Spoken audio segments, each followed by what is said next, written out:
Hello, this is question number 2। ठीक है, question number 2 क्या कह रहा है? क्वेश्चन नंबर 2 कह रहा है let T1 and T2 be two distinct common tangent to the ellipse e x square over 6 plus y square over 3 equal to 1 and parabola p y square equal to 12x। ठीक है, ये हमें दिया हुआ है। Suppose that the tangent T1 touches P, point P को touch करता है एंड E को टच करता है at the points A1 and A2। Parabola को और इलिप्स को A1 और A2 पर टच करता है कौन? Tangent T1 respectively. Okay, parabola को A1 पर, पैराबोला को A1 पर, इलिप्स को A2 पर कौन? T टच करता है। ओके, उसके बाद में टेंजेंट T2 जो है वो टच करता है किसको? पैराबोला को A4 पर, पैराबोला को A4 पर, इलिप्स को A3 पर। ठीक है, टच करता है। Okay, then which of the following statements is are true? मतलब दो सही है ऑब्वियसली इसके अंदर। दो सही है, एक भी सही हो सकता है, दो भी सही हो सकते हैं, है ना? तीन सही नहीं हो सकते, लेकिन चलो देखते हैं। अब पहला ऑप्शन कह रहा है area of quadrilateral A1 A2 A3 A4, इसका एरिया कितना होगा? 35 स्क्वायर यूनिट। दूसरे ने भी एरिया बताया है, तो मतलब इन दोनों में से तो एक ही सही होगा। तीसरा क्या कह रहा है? तीसरा कह रहा है the tangent T1 and T2 meet the x axis at the point -30। अब ये जो तीसरा और चौथा जो ऑप्शन है ना, ये मतलब फुद्दू बनाने के लिए मतलब थोड़ा सा बता दिया इसने। अगर T2 नहीं भी देता ना और बोलता मीट एक्स एक्सिस, अगर हमें T1 और T2 किसी भी एक की इक्वेशन मिल जाती है ना, तो हम उसके कोऑर्डिनेट पता कर सकते हैं। देखो एक्स एक्सिस पर मीट कर रहा है तो ऑब्वियसली उसके वाई कोऑर्डिनेट तो जीरो ही होगा ना। तो T1 या T2 कोई सा भी एक दे देना था, चलो कोई नहीं। ठीक है, देखते हैं इसको थोड़ा सा बनाने का ट्राई करते हैं कि कैसा। मैंने ऑलरेडी बनाया है, थोड़ी सी मेहनत लगी लेकिन बन गया फाइनली। ठीक है, तो इलिप्स जो है वो है ये रहा। इलिप्स, इलिप्स दिख गया? ठीक है, दिख रहा होगा बड़ी मुश्किल से, पर दिख गया होगा। ठीक है, पैराबोला है जो ये है पी, ये पी पैराबोला। ओके, उसके बाद में हमें क्या बोला था कि इलिप्स और पैराबोला की common tangent T, common tangent T A1 और A2 पर रेस्पेक्टिवली इनको टच करती है। ठीक है, पैराबोला पर तो किसको किस पॉइंट पर करती है? A1 पर, और इलिप्स को A2 पर टच करती हुई जाती है और यहाँ पर आकर के एक्स एक्सिस को यहाँ पे कट कर देती है। ठीक है, उसके बाद में T2 जो टेंजेंट है पैराबोला की और इलिप्स की कॉमन टेंजेंट, ये जो वर्ड दिया हुआ है ना कॉमन टेंजेंट, इसका बहुत यूज होएगा यहाँ पे। ठीक है, कॉमन, कॉमन टेंजेंट है तो कॉमन टेंजेंट की हम इक्वेशन लिखेंगे। सबसे पहले तो इक्वेशन लिखेंगे जो पैराबोला को टच करती है उस टेंजेंट की इक्वेशन। ओके, उसके बाद में इक्वेशन लिखेंगे जो इलिप्स को टच करती है, मतलब इलिप्स को टच करने वाली लाइन और पैराबोला को टच करने वाली लाइन सेम है, तो उन दोनों को हम इक्वेट कर देते हैं, फिर देखते हैं क्या निकल करके आता है। ओके, सबसे पहले हम यहाँ पे इलिप्स की इक्वेशन लिख लेते हैं। इलिप्स, इलिप्स, इलिप्स क्या दिया हुआ है हमें? इलिप्स दिया हुआ है x square over 6 plus Y square over 3 equal to 1। ये इक्वेशन बना गई। ओके, पैराबोला की इक्वेशन क्या दी हुई है? पैराबोला की इक्वेशन दी हुई है Y square equal to 12x, ये इक्वेशन 2 आ गई। ओके, अब पैराबोला की टेंजेंट, ठीक है, पैराबोला की टेंजेंट कैसे लिखते हैं मैं यहाँ पे बता देता हूं। पैराबोला, पैराबोला कौन सा parabola? Parabola y square equal to 4ax, इस पैराबोला की टेंजेंट, टेंजेंट की इक्वेशन, ठीक है, parabola y square equal to 4ax की टेंजेंट की इक्वेशन, थोड़ा सा हिंदी में मतलब ठीक लगता है लिखा हुआ, है ना, ज्यादा इंग्लिश। ओके, देखते हैं इधर। तो इस पैराबोला की टेंजेंट की इक्वेशन क्या होगी? इस पैराबोला की टेंजेंट की इक्वेशन क्या होगी? वो इक्वेशन होती है y equal to m x plus a by m, जहां पर m जो है वो क्या है? Slope of tangent. क्या है? Slope of tangent. क्या है वहां पे? Slope of tangent. Okay, a जो है वो यहाँ पे दिया हुआ है। अच्छा, अब इस इक्वेशन को अगर मैं इक्वेशन नंबर 1 से कंपेयर करता हूं तो यहाँ पर ए की वैल्यू कितनी निकल करके आती है? इस इक्वेशन को मैं इक्वेशन 2 से कंपेयर करता हूं, क्योंकि ये भी तो यही तो पैराबोला है हमारा एक्चुअल में। तो यहाँ से ए की वैल्यू जो है वो निकल करके आती है यहाँ से 3। ओके, अब यहाँ पर मैं इक्वेशन लिख लेता हूँ y equal to m x plus 3 upon में m। ओके, इक्वेशन नंबर 3 लिख दी मैंने। उसके बाद में पैराबोला की लिख दी, उसके बाद में हम लिखेंगे इलिप्स की इक्वेशन, इलिप्स के टेंजेंट की इक्वेशन। इक्वेशन ऑफ, लो भाई इंग्लिश में भी देख लो, equation of tangent of ellipse. कौन सा इलिप्स? इलिप्स यहाँ पे दिया हुआ है x square over A square plus Y square over B square equal to 1। अच्छा, equation of tangent of ellipse this, अगर ये इलिप्स है तो उस इलिप्स के टेंजेंट की इक्वेशन क्या होगी? वो मैं लिख रहा हूं, y equal to m x plus minus under square root a square m square plus b square, a square m square plus b square, ये होती है। ओके, अब इस इलिप्स को हम हमारे दिए हुए इलिप्स से कंपेयर करते हैं, तो x square over 6 plus Y square over 3 equal to 1। तो ये जो ए स्क्वायर है ये 6 है ना, बी स्क्वायर 3 है, तो यहाँ पे रख देंगे हम। यहाँ पे रखने के बाद में y square equal to m x plus minus under square root a square की वैल्यू कितनी है? ए स्क्वायर की वैल्यू है 6m square plus 3, v square की वैल्यू 3 है, यहां से कंपेयर करके पता कर लिया। ओके, तो इस इक्वेशन को दे देंगे equation number 4। Okay, equation number 4। अब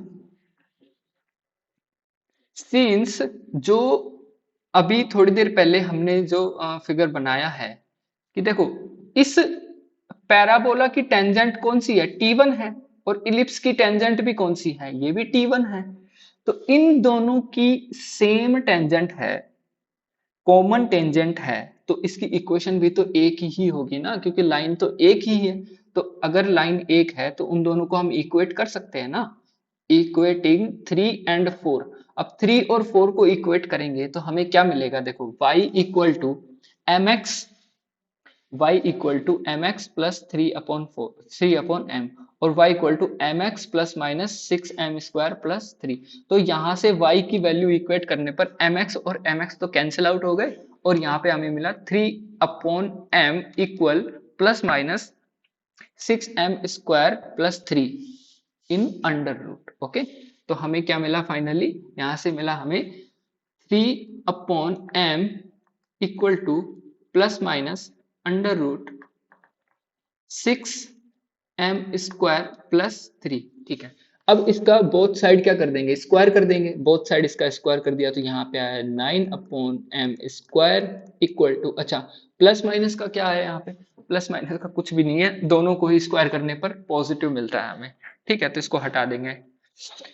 यहाँ पर 6m स्क्वायर प्लस 3 आ जाएगा, 6m स्क्वायर प्लस 3। ठीक है, 9 6 3 इस टाइप का अगर कुछ दिखे तो वहां पर हमें उस क्वाड्रेटिक इक्वेशन को सोल्व करने की जरूरत नहीं है। हम वहां पे डायरेक्ट वैल्यू पुट करके देख सकते हैं कि मतलब जैसे यहाँ पे दिख रहा है हमें साफ साफ कि एम स्क्वायर की वैल्यू अगर हम 1 रख देते हैं तो ये जो इक्वेशन है ये सेटिस्फाई हो जाएगी। ठीक है, एम स्क्वायर को हम एक सिंगल वेरिएबल ले लेते हैं जिसका मतलब नॉन स्क्वायर वेरिएबल, मतलब एम स्क्वायर की जगह अगर हम 1 रख देते हैं तो ये इक्वेशन सेटिस्फाई हो रही है, तो मतलब एम स्क्वायर की जगह 1 होना चाहिए और एम की जो वैल्यू आएगी वहां यहाँ से वो मिलेगी +-1। ठीक है, ये दो वैल्यूज हमें यहाँ से मिल जाएंगी। ओके, तो m की वैल्यू हमें मिल गई। m की वैल्यू जैसे ही हमें मिलती है हम तुरंत t1 की इक्वेशन निकाल लेंगे। किसकी इक्वेशन निकाल लेंगे? t1 की। तो t1 की इक्वेशन क्या थी? t1 की इक्वेशन क्या थी? t1 जो टेंजेंट है उसकी इक्वेशन। अच्छा, एक चीज और है इसमें कि m की वैल्यू +1 लेंगे या -1 लेंगे। m की वैल्यू +-1 है तो +1 लेंगे या -1 लेंगे। देखो ये सिर्फ कॉमन टेंजेंट की बात कर रहा है, ये कॉमन टेंजेंट ऊपर भी तो बन सकता है ना, ये कॉमन टेंजेंट ऊपर भी बन सकता है और ये कॉमन टेंजेंट एक्स एक्सिस के नीचे भी बन सकता है। तो एक्स एक्सिस के नीचे जो टेंजेंट बन रहा है उसकी स्लोप नेगेटिव है, तो उसकी स्लोप हम ले लेंगे यहाँ से t2 की जो स्लोप आएगी m1, t2 की जो स्लोप आएगी m वो आ जाएगी -1 और t1 की जो स्लोप आएगी वो आ जाएगी +1। ओके, तो इस तरह से ये दोनों वैल्यूज हमने ले ली। ओके, तो यहाँ से t1 की इक्वेशन लिखते हैं हम। किसकी इक्वेशन? t1 की इक्वेशन। तो t1 की इक्वेशन क्या थी यहाँ पे हमारी? t1 की इक्वेशन थी y = mx + 3/m, ये इक्वेशन थी t1 की। अब यहाँ से हमें m की वैल्यू, t1 की स्लोप कितनी है? t1 की स्लोप है m = 1, तो t1 की स्लोप 1 रख देंगे यहाँ पे। तो y = x + 3, ये आ गई हमारे पास में t1 की equation, equation of t1 tangent. ठीक है, t1 टेंजेंट की इक्वेशन जैसे ही हमारे पास में आती है तो यहां से हम क्या कह सकते हैं, यहां से हम अपने ऑप्शन को देखते हैं। चलो ठीक है, तो ऑप्शन सी और डी में देखते हैं। मैंने कहा था स्टार्टिंग में ही कि टेंजेंट t1 और t2 बीट करते हैं एक्स एक्सिस पे। अगर ये एक्स एक्सिस नहीं होता तो हमें t2 की इक्वेशन भी निकालनी पड़ती, लेकिन यहाँ पे क्या दिया हुआ है? एक्स एक्सिस दिया हुआ है। तो t2 को मारो गोली, t1 मीट करते हैं एक्स एक्सिस पे, तीनों एक्स एक्सिस पे मीट करते हैं। तो t1 की इक्वेशन आ गई, इसका और एक्स एक्सिस का इंटरसेक्शन पॉइंट निकाल लेंगे यहाँ से, t1 का और एक्स एक्सिस का। तो t1 की इक्वेशन तो ये आ गई और एक्स एक्सिस की इक्वेशन क्या होती है? Equation of x axis, x axis की इक्वेशन क्या होती है? एक्स एक्सिस की इक्वेशन होती है y = 0। जहां पर y की वैल्यू 0 होती है वही तो हमारा एक्स एक्सिस होता है ना। तो ये इक्वेशन, इन दोनों इक्वेशन को जब हम इक्वेट करेंगे, क्योंकि ये क्या बोलते हैं, इन दोनों का इंटरसेक्शन पॉइंट निकालने के लिए इन दोनों को इक्वेट करेंगे तो y की वैल्यू जैसे यहाँ पे 0 रखेंगे तो x की वैल्यू कितनी आ जाएगी? x की वैल्यू आ जाएगी हमारी -3। तो यहां पर हमारा जो पॉइंट होगा वो पॉइंट होगा -3,0। ये पॉइंट होगा जहां पर हमारा t1, t2 and x axis meet करेंगे। ठीक है, इस पॉइंट पर क्या करेंगे? हमारे t1, t2 और x एक्सिस मीट करेंगे। तो यहां से c और d ऑप्शन में से तो ऑप्शन c यहां पर करेक्ट हो जाता है। कौन सा ऑप्शन सही हो जाता है? ऑप्शन सी यहां पर करेक्ट हो जाता है। ओके, अब देखते हैं ऑप्शन ए और ऑप्शन बी के बारे में। अब दोनों ऑप्शन सेम है, एरिया पूछा है, एरिया पूछा है तो हम देखते हैं, क्योंकि एक में 35 दिया हुआ है, एक में 36 दिया हुआ है, तो ऑब्वियसली एक ही एरिया सही हो सकता है, दो एरिया तो हो नहीं सकते। ठीक है, तो एरिया निकालने के लिए, एरिया निकालने के लिए है ना, सबसे पहला तरीका तो ये है कि हम ये जो पॉइंट है A2, A1 इनके कोऑर्डिनेट निकालें, A3, A4 इनके कोऑर्डिनेट निकालें। ठीक है, उसके बाद में इस ट्रेपेजियम का मतलब ट्रेपेजियम ये यहां से लेकर के इसके ऊपर एक परपेंडिकुलर लाइन डालें, फिर इसका इसका एरिया निकालें, है ना, उनको ऐड करें, और फिर उसके बाद में अंदर वाला जो क्या बोलते हैं, एक रेक्टेंगल मिल रहा है उसका एरिया निकाले, फिर उसमें ऐड करे, तो मिला के टोटल एरिया मिलता है। ठीक है, मैं एक अलग मेथड बताता हूँ, अलग नहीं मतलब किया हुआ होगा कई बार। देखो, अब यहां पर सोचने वाली बात यह है कि हमारा जो, देखो इसके अंदर ना दो कॉन्सेप्ट लगेंगे। पहला कॉन्सेप्ट तो ये कि पैराबोला जो है वो एक्स एक्सिस के, मतलब जो भी पैराबोला होता है वो अगर वाई इस किस टाइप का, एक सेकेंड रुको, वाई स्क्वायर टाइप का, y square equal to 4ax type का अगर पैराबोला होता है तो वो एक्स एक्सिस के सिमेट्रिक होता है, यहां से और यहां से मतलब सेम होगा, ठीक है, एक जैसा होगा। तो अगर y square equal to 4ax parabola होता है तो वो एक्स एक्सिस के सिमेट्रिक होता है, x square equal to 4ay होता है तो वो वाई एक्सिस के सिमेट्रिक होता है, इधर इधर सेम होगा। तो यहाँ पे कौन सा पैराबोला है, यहाँ पे है Y square equal to 12x, तो ये एक्स एक्सिस के सिमेट्रिक है, पहली बात। दूसरी बात, जो हमारा इलिप्स होता है, इलिप्स भी, इलिप्स जो होता है वो एक्स एक्सिस के भी सिमेट्रिक होता है, वाई एक्सिस के भी सिमेट्रिक होता है, दोनों ही एक्सिस के सिमेट्रिक होता है। ठीक है, तो क्या मैं यहां से कह सकता हूं कि इन दोनों की कॉमन टेंजेंट, इन दोनों की कॉमन टेंजेंट भी एक्स एक्सिस के सिमेट्रिक होगी, इन दोनों की कॉमन टेंजेंट भी एक्स एक्सिस के सिमेट्रिक होगी। तो क्या ये वाला एरिया, कौन सा एरिया, ये वाला एरिया, ये इसके इस लाइन के ऊपर वाला एरिया, ये वाला, अगर मैं ये एरिया निकाल लूं और इसको 2 से मल्टीप्लाई कर दूं, तो क्या मुझे ये पूरा ट्रेपेजियम का एरिया नहीं पता चल जाएगा क्या? ठीक है, तो मैं क्या करने वाला हूं, मैं सिंपल A2 के कोऑर्डिनेट फाइंड आउट करूंगा और A1 के कोऑर्डिनेट फाइंड आउट करूंगा और एरिया अंडर द कर्व निकाल करके यहां से एरिया निकाल लूंगा इस हिस्से का, और इस हिस्से का एरिया निकलने के बाद में मैं 2 से मल्टीप्लाई कर दूंगा तो मुझे दूसरा एरिया भी पूरे का पूरे ट्रेपेजियम का एरिया पता चल जाएगा। ओके, तो यहाँ पर हम सबसे पहले तो A2 के कोऑर्डिनेट फाइंड आउट करेंगे।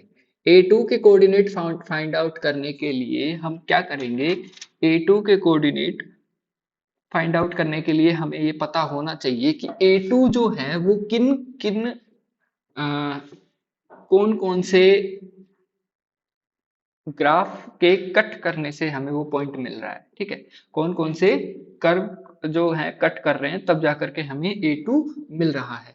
तो A2 जो है, ठीक है, A2 जो है T1 टेंजेंट और साथ में इलिप्स, A2 जो है T1 टेंजेंट और इलिप्स को इंटरसेक्ट या फिर टच करने से हमें मिल रहा है। तो T1 की जो इक्वेशन है वो है y equal to x plus 3, जो कि हमने अभी निकाली थी।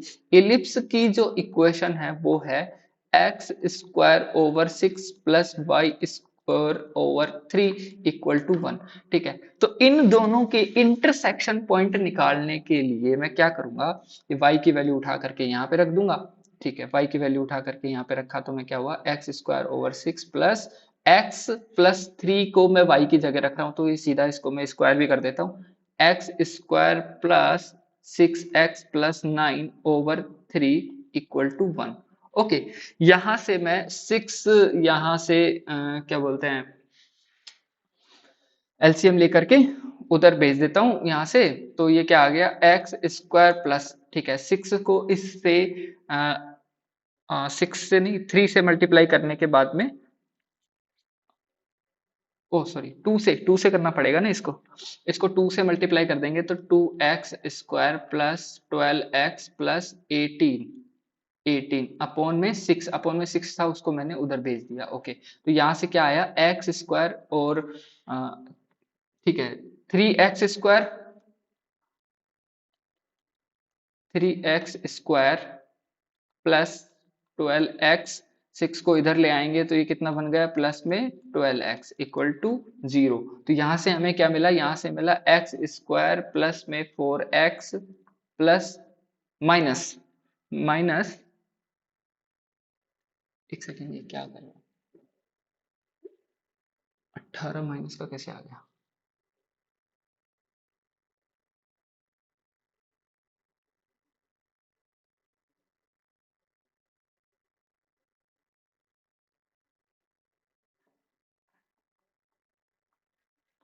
हाँ ठीक है, देखो इधर ठीक है, +4 इक्वल टू 0। तो यहां से क्या मिला हमें, यहां से मिलेगा x प्लस 2 का स्क्वायर इक्वल टू 0। तो यहां से x की वैल्यू कितनी आई, -2 एंड -2। यहां से हमें x के कोऑर्डिनेट पता चल गए, और हमें y के कोऑर्डिनेट चाहिए क्या, नहीं चाहिए। y के कोऑर्डिनेट का हमें करना क्या है, y के कोऑर्डिनेट क्यों चाहिए, ठीक है। तो यहाँ से x के कोऑर्डिनेट किसके, a2 के x के कोऑर्डिनेट कितने मिले, यहाँ पर मिले हमें -2 x की वैल्यू।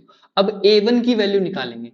a1 की वैल्यू निकालने के लिए हम देखेंगे कि ये जो लाइन है, ये लाइन पैराबोला को टच कर रही है, पैराबोला को टच कर रही है। तो पैराबोला को टच करिए तो पैराबोला के साथ में इंटरसेक्शन पॉइंट निकाल देंगे। पैराबोला के साथ में इंटरसेक्शन पॉइंट निकालने के लिए हम क्या करेंगे, t1 की जो इक्वेशन है वो क्या है,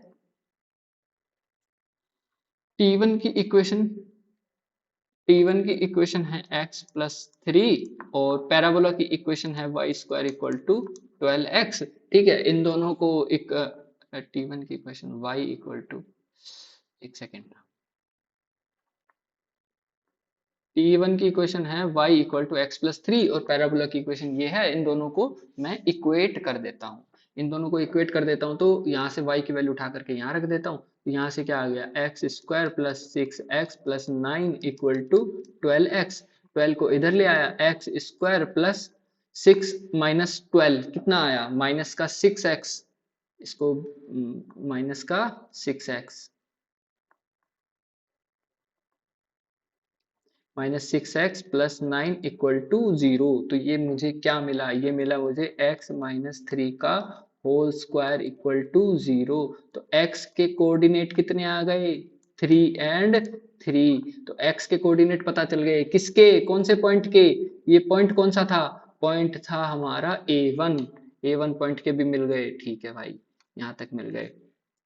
ये A1 पॉइंट के x के कोऑर्डिनेट कितने मिले, 3 मिल गया, ठीक है। अब मेरा जो एरिया निकालने का जो प्रोसीजर है वो क्या है, इंटीग्रेशन करना होगा -2 से लेकर के 3 तक। किसका करना होगा, इस लाइन की इक्वेशन का, इस लाइन की इक्वेशन का। लाइन की इक्वेशन क्या थी, लाइन की इक्वेशन थी y equal to x plus 3, ठीक है, x प्लस 3। तो x प्लस 3 यहाँ पे मैं वैल्यू रख दूंगा और इसका इंटीग्रेशन कर दूंगा, ठीक है। ये एरिया क्या, किस चीज का एरिया मिलेगा, ये मुझे सिर्फ ऊपर वाले पार्ट का एरिया मिलेगा।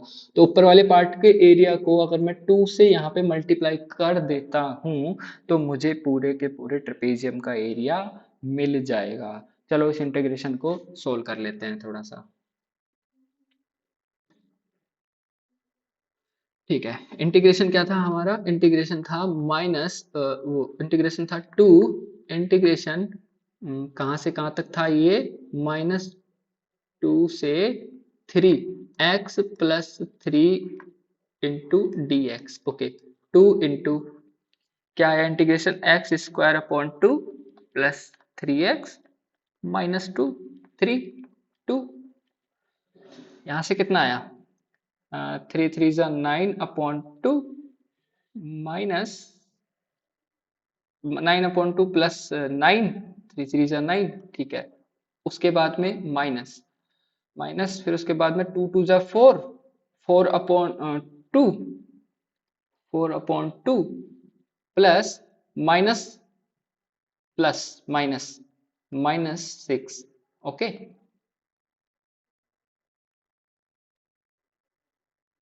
ठीक है, ओके। उसके बाद में इसको थोड़ा सा सोल्व कर लेते हैं। इसको सोल्व करेंगे तो 2 इंटू यहाँ से 9/2 प्लस 9, और यहाँ पे -2 प्लस 6 प्लस 6 माइनस 2 प्लस 6, 6 9 15, 15 में से 2 गए तो 13, तो ये कितना आया 2 इंटू 9 प्लस 2 प्लस 13, 13 टू द 26, 2 9 प्लस 26 अपॉन 2, 2 से 2 कैंसिल और 9 एंड 26 हो गया 35 स्क्वायर यूनिट हमारा एरिया निकल करके आ जाता है। ठीक है, तो यहाँ पे कितना आएगा 35, तो ऑप्शन ए यहाँ पर हमारा करेक्ट ऑप्शन हो जाएगा। Okay, thank you. अगर इसके अंदर किसी को कुछ ऐड ऑन करना है तो कमेंट सेक्शन में बता सकते हैं। Thank you.